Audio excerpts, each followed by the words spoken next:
মমতা ব্যানার্জির সবচেয়ে বেশি রাজনৈতিক ক্ষতি হবে 2026-এ মিলে নেবেন।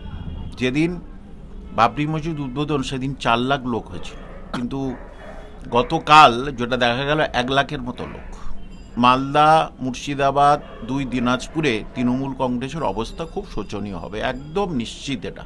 হুমায়ুনের যে দল করছে সেইটাতে সবার কম বেশি লাভ হবে, ক্ষতি হবে মমতা ব্যানার্জির। হুমায়ুনের ভোট তৃণমূল কংগ্রেসের ভোট, তৃণমূল কংগ্রেস থেকে ভাগ হয়ে হুমায়ুনের কাছে যাবে, এটা একেবারে নিশ্চিত। হুমায়ুন কবির যদি বলে যে মুসলমানদের ভালো ভালো জায়গা দিতে হবে, সেই শর্তে যদি বিজেপি রাজি হয়ে যায় তাহলে বিজেপির সঙ্গে জোট বাঁধবে। কম খতরনাক নয় মমতা ব্যানার্জি, সেটা মুসলমানরা বুঝে গেছে।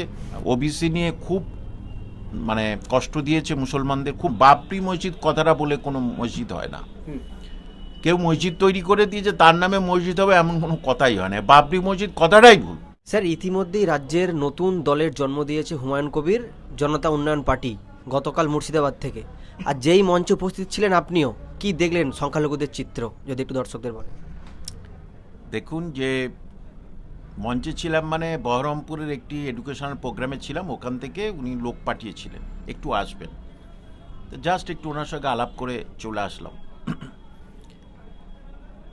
একটা বিষয় খুব পরিষ্কার হলো যে যেদিন বাবরি মসজিদ উদ্বোধন সেদিন 4 লাখ লোক হয়েছিল, সেই আশায় কিন্তু হুমায়ুন কবির ছিলেন, কিন্তু গতকাল যেটা দেখা গেল 1 লাখের মতো লোক।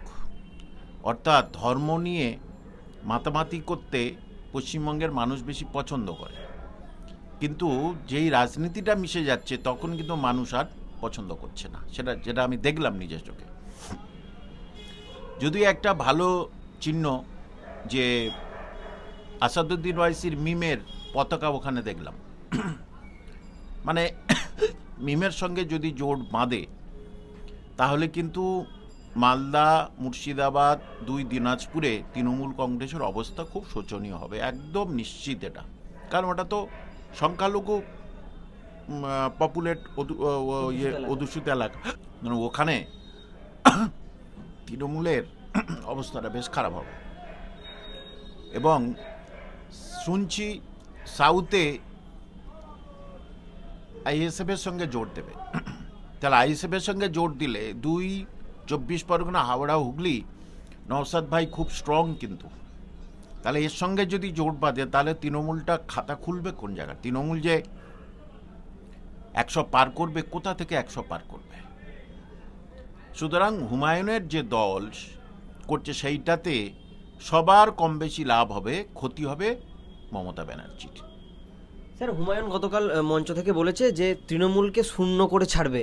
মুখ্যমন্ত্রী তো ভোটের রাজনীতি করেন, এমনটাই আপনাদের বক্তব্যে আমরা জানতে পারি। বলছি, তাহলে মুখ্যমন্ত্রীকে কোনো মায়া নেই তার ভোটের প্রতি? এখনও কেন চুপচাপ রয়েছেন তিনি? দেখুন, শূন্য রাজনৈতিক বক্তারা বক্তৃতা দেবেনই, স্বাভাবিক ব্যাপার। শূন্য তো একেবারেই নয়, যে মোটামুটি মুর্শিদাবাদ, মালদায় শূন্য পেতে পারে তৃণমূল কংগ্রেস, এটা হতে পারে যদি জোট বাঁধে এবং কংগ্রেসের সঙ্গে যদি মুর্শিদাবাদটা অন্তত জোট করে, তাহলে। না হলে একাই কিন্তু সব কিছু পারবেন না। রাজনীতি আবেগ দিয়ে হয় না।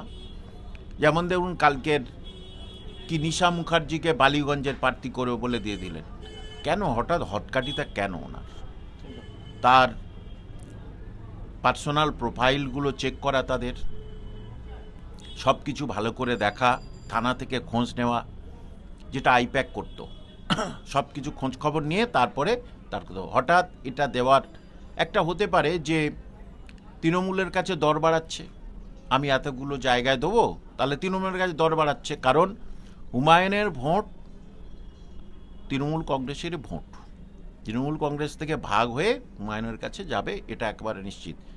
আর এদিকে এসআইআরে প্রচুর কাটা গেছে, সেখানে বিজেপির সংখ্যা খুব কম। যদি বিজেপির ভোট কাটা যায় 2 লাখ, মতুয়াগড়ে ছাড়া আর অন্য কোথাও নেই, তাহলে সেখানে বাদবাকি ভোট তো সব যা নষ্ট হবে সে তো সব মমতা ব্যানার্জি। তাহলে সেই একটা আতঙ্কে মমতা ব্যানার্জি আছে, যেসব ভোটে উনি জিততেন, ওনারা জিততেন। এদিকে আসাদুদ্দিন ওয়াইসি ওদিকে ছবল মেরেছে, নওশাদ একটু রুখে দাঁড়িয়েছে আরও, এবং এদিকে হুমায়ুন কবির যদি জোট বাঁধে বৃহত্তর ক্ষেত্রে, তাহলে কিন্তু হুমায়ুনের কথাটা ঠিক হয়ে যাবে যে 100-র কাছাকাছি কিন্তু সিট পেয়ে যাবে। যদি জোট হয় তাহলে তো কেউ দল গঠন করতে পারবে না। বিজেপি মুসলিম এলাকা তো একদম স্ট্রং নয়, কিন্তু সবচেয়ে আখেরে ক্ষতি মমতা ব্যানার্জির। সেইটি এবারে কি করে সেটাই ব্যাপার। হ্যাঁ, তবে যেটা শুনছেন যে মমতা ব্যানার্জির এটা চাল হুমায়ুনকে এই করা, ভুল কথা। নিজের ভোটটাকে নষ্ট করার জন্য এরম চাল খেলতে পারে না। হুমায়ুন কবির তো মানে পাবলিক জানে যে হুমায়ুন কবির আলাদা হয়েছে, সে তো মুসলমান ভোট পাবে, হিন্দু ভোট হুমায়ুন কবিরের পাবে না।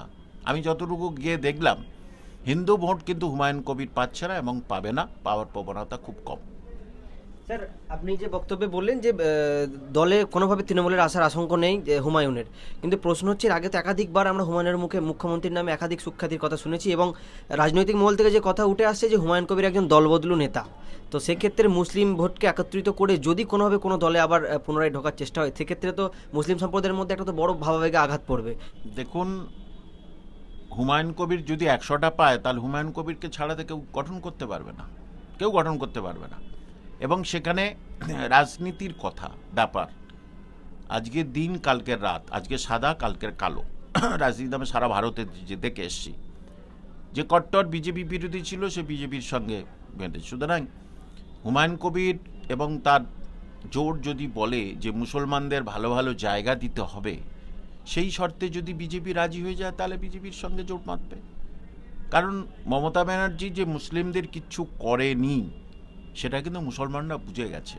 মুসলমানরা যে মমতা ব্যানার্জির সঙ্গে পরবর্তী জোট বাঁধবে সেই আশা কিন্তু মুসলমানরা আরও হতাশ হয়ে যাবে যে আমরা তো মমতা ব্যানার্জিকে হারানোর জন্য ভোট দিলাম, হুমায়ুনকে, আসাদুদ্দিন ওয়াইসি, নওশাদকে, তাহলে তোমরা আবার ওখানে জোট বাড়ছো কেন? কারণ কম খতরনাক নয় মমতা ব্যানার্জি, সেটা মুসলমানরা বুঝে গেছে। বিশেষ করে ওবিসি নিয়ে খুব মানে কষ্ট দিয়েছে মুসলমানদের, খুব বঞ্চনা শিকার চাকরি প্রার্থীরা, মুসলমান চাকরি প্রার্থীরা। এবং সেই জন্য ওয়াকআপ নিয়ে যারা কম শিক্ষিত মুসলমানদের মধ্যে, তারা কিন্তু ওয়াকআপ নিয়ে পুরোপুরি মমতা বিরোধী কথা বলতে শুরু করে। সুতরাং এই ভোট মমতা ব্যানার্জির কাছ থেকে 5 থেকে 10% সরছে, মুসলমান ভোট আমি বলছি, এটা একেবারে নিশ্চিত জেনে নেবেন। কারণ ওখানে গিয়ে যা আমি এমনি জাস্ট মানে দেখি কেমন হয়, কোন জায়গাটায় মসজিদটা তৈরি হবে দেখি, এই রকম ধরে একটা উৎসব ব্যাপার, উৎসবের মেজাজ নিয়ে আমি গেছিলাম। এজন্য সত্যি লোকারণ্য, পুলিশের র্যাফে ছয়লাভ হয়ে গেছে। এবং হুমায়ুনের প্রতি একটা আবেগের থেকে বেশি জিনিস দেখলাম, মসজিদ তৈরির প্রতি আবেগটা বেশি কাজ করছে। এটা একদম স্বাভাবিক। যে মমতা ব্যানার্জি যেমন দুর্গাঙ্গন নিয়ে আবেগটা উছলে দিয়েছে, সেখানে সবাই দেখতে গেছে। সবাই কি তৃণমূল কংগ্রেস করে যে ওখানে দেখতে গেছে? মন্দির হিন্দুদের রক্তের সঙ্গে, আত্মার সঙ্গে, ভালোবাসার সঙ্গে সম্পৃক্ত, ঠিক তেমনি মসজিদ মুসলমানদের আত্মা, রক্ত সঙ্গে সম্পৃক্ত। সেই জন্যে আমরা ভারতবাসী তথা বাঙালি ধর্মভীরু বেশি, কম না আমরা বিভিন্ন ধর্মের, কিন্তু ধর্মের প্রতি আমাদের শ্রদ্ধা অগাধ। পূজা অর্চনা থেকে শুরু করে নামাজ, ঈদ, রোজা, এগুলো কিন্তু আমরা খুব দারুণভাবে করি। যে মসজিদে কোনোদিন যায়নি সে কিন্তু রোজা করে। সুতরাং হিন্দু ভাই বোনদের যেমন মসজিদ মন্দির যেমন হচ্ছে রক্তের সঙ্গে সম্পর্ক, দুর্গাঙ্গন ওই জন্য মমতা ব্যানার্জি করেছে যে সুতরাং হুমায়ুন কবির তাই তাসটাই খেলে দিয়েছে, তুমি মন্দির করছো, আমি তাহলে মসজিদ দিয়ে দিই। এবং যে মসজিদ মুসলমানদের আবেগের সঙ্গে যুক্ত হয়ে আছে, দেখুন বাবরি মসজিদ কথাটা বলে কোনো মসজিদ হয় না। কেউ মসজিদ তৈরি করে দিয়েছে তার নামে মসজিদ হবে এমন কোনো কথাই হয় না। বাবরি মসজিদ কথাটাই ভুল একেবারেই। এটা আল্লাহর ঘর। আপনাদের যেমন মন্দির, ওখানে জাগ্রত মন্দির, ওখানে জাগ্রত মন্দির মানে সেটা মা কালীরই মন্দির, মানুষের নয়। সুতরাং মসজিদও তাই, সেখানে বাবরিটা জুড়ে দিয়ে মুসলমানের যে কষ্ট ছিল যে বাবরি মসজিদ ভাঙাটায়, সেটার আবেগটাকে উস্কে দিয়েছিল বলে তখন 4 লাখ লোক হয়েছিল। তবে এখন থেকে যদি ভালোভাবে উনি জোটটা তৈরি করেন এবং সঠিক লোকজন দেখে যদি ওখানে রাখেন, তাহলে কিন্তু একটা মাইলেজ পেতে পারে বলে আমার মনে হয়। এবং মমতা ব্যানার্জির সবচেয়ে বেশি রাজনৈতিক ক্ষতি হবে 2026-এ, মিলে নেবেন।